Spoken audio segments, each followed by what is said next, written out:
A few months ago I played through Digimon World DS. It was my first time playing a Digimon game and overall I liked what I played. Despite having the same problems that a lot of JRPGs have, it was very addictive to play and it didn't simply feel like a Pokemon clone, it felt like its own game. I wanted to play another Digimon game, but it turns out most of them got horrible reviews.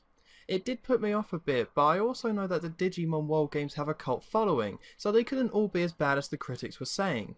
So I decided to check out Digimon World Dawn and Dusk on the Nintendo DS, which are direct sequels to Digimon World DS and were made by the same company. Dawn and Dusk are different versions of the same game, so I only played through Dawn for this review, but I will be covering the differences between the two versions. So, did Dawn and Dusk fix the problems of the original to make a great game, or are they a horrible misstep towards Pokemon? Let's have a look.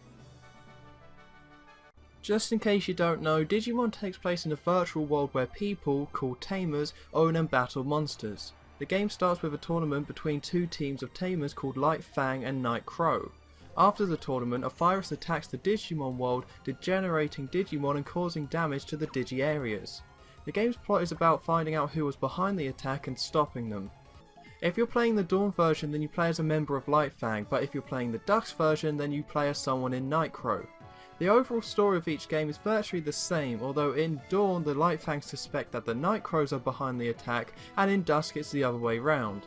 The in-game events, however, are different, as while both teams arrive to the same conclusion about the attack, they go to different areas while investigating it. The story here is an improvement over Digimon World DS. The story isn't so all over the place, and the fact that there is less dialogue stops the conversations from dragging. Something I liked about Digimon World DS is that it was a story of someone who was new to the Digimon world, and as someone who didn't know much about Digimon, it helped me get into it. With Dawn and Dusk being sequels, it throws you in and assumes you know the basics. This isn't a complaint though, it just means that in terms of story, if you're new to Digimon, then Digimon World DS is a great introduction, but if not, then Dawn and Dusk is better catered for you.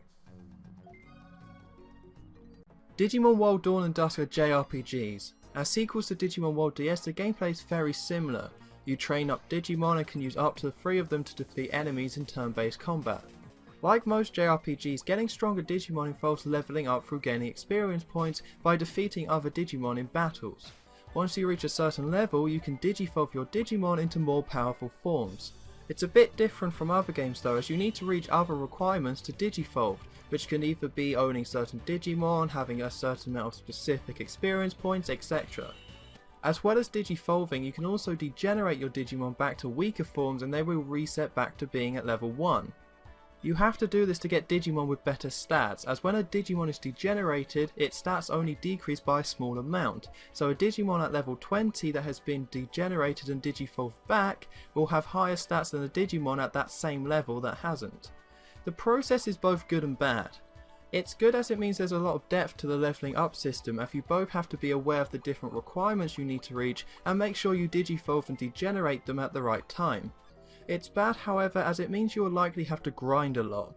I don't have that big of a problem with grinding, and in Dawn and Dusk it isn't really too bad as it is satisfying once you get your stronger Digimon, even if it's by just grinding. However, if you can't stand grinding, then just stay away, as it's hard to avoid thanks to the specific requirements you need for digivolving, and also the difficulty curve isn't that smooth at the beginning. All of what I just said can also be applied to Digimon World DS, so let's move on to what is different in Dawn and Dusk. The leveling up system is largely the same, but now you can DNA and armor digivolve your Digimon. With DNA digivolve you can combine certain Digimon which can give you certain stat boosts or even create a brand new Digimon. I'll be honest, I don't really know that much about armor digivolving as I never personally used it. The DNA and armor digivolving though does add more choice when it comes to creating your ultimate party, and this is helped by the fact that the game features 397 Digimon, which is around 100 more than in Digimon World DS. I personally didn't try out all the different things you could do, as I found my strategy of picking 6 Digimon and focusing on them to work just fine. Anyone who's willing to experiment though will likely get sucked into trying to find all the different types of Digimon you can get. The farm islands also make a return to help you raise Digimon. The top screen shows your farm islands, which are places you can put your Digimon and they will gain experience and level up without being in your party. It's a cool idea but has the same problems that it has in the first game, as it's only really useful if you're trying to collect every Digimon. You can only have 3 Digimon out during a battle, but you can have 6 Digimon on you at one time. Whenever you gain experience points, all 6 Digimon in your party gain the experience, so it's easier to just level up your Digimon by having them on you, and you'll never need more than 6 Digimon to beat the game. I did find myself using the farm a bit more than I did before, as you no longer earn food by winning battles. Instead, you have to buy a certain object to place in your farm to feed your Digimon. After buying that one item though, you never need to worry about food again, so the farms are a feature that are cool, but they're just there for the most part. Dawn and Dusk still has a hub world structure. Your base of operations is either Sunshine City if you're playing Dawn, or Dark Moon City if you're playing Dusks, and in these areas you can either talk to people, take missions, or buy items and equipment. A big change is that you now have an office where accepting missions is handled. There are 5 Digimon in the office that you have to talk to accept and collect rewards for missions. One Digimon handles the Union missions, which are the story missions, and the rest handles side quests, which you have to do a certain number of before the story missions unlock.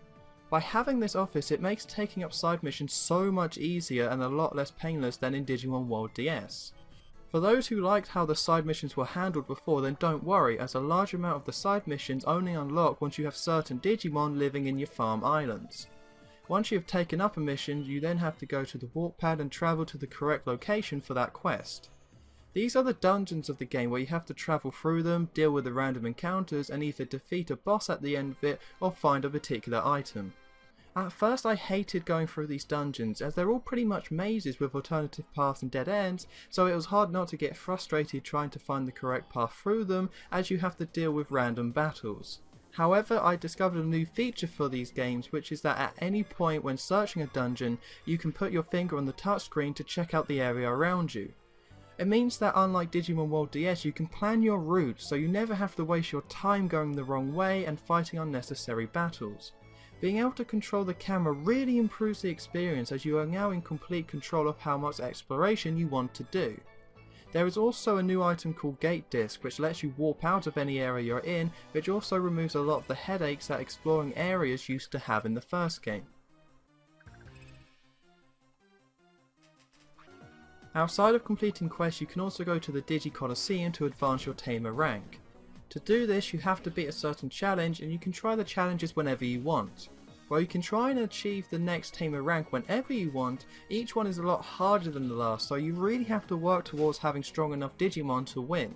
There isn't much point to doing this, as your tamer rank isn't related to the story, but it's cool that it's there, and it's a nice indicator for how strong your party is. I've already mentioned it, but there are large differences between the Dawn and Dusk versions of the game. In the Dusk version, the story is told from the Night Crow's perspective, so all the dialogue and missions are unique to that game. For example, Dawn starts out during a tournament, but in Dusk you start in the Thriller Ruins.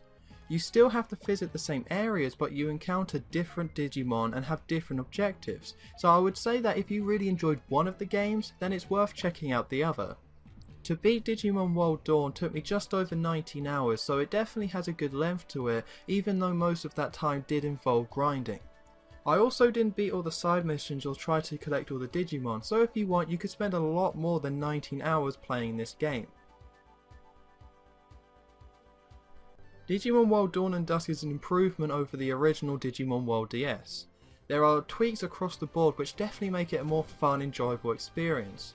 Due to the JRPG game design and the complex leveling up system, it's still not a game for everyone, but if you let yourself get sucked into it, then you can have a really good time. They aren't the best sequels out there, as nothing major was changed, so it feels very similar to the first game, so if you didn't like Digimon World DS, you probably won't like these games. This is both a positive and negative thing, as despite not being that original, it's still a really great game. My score is 8.0 out of 10. In some ways it's the perfect sequel, as it irons out a lot of the flaws of the first game to make two solid fun titles.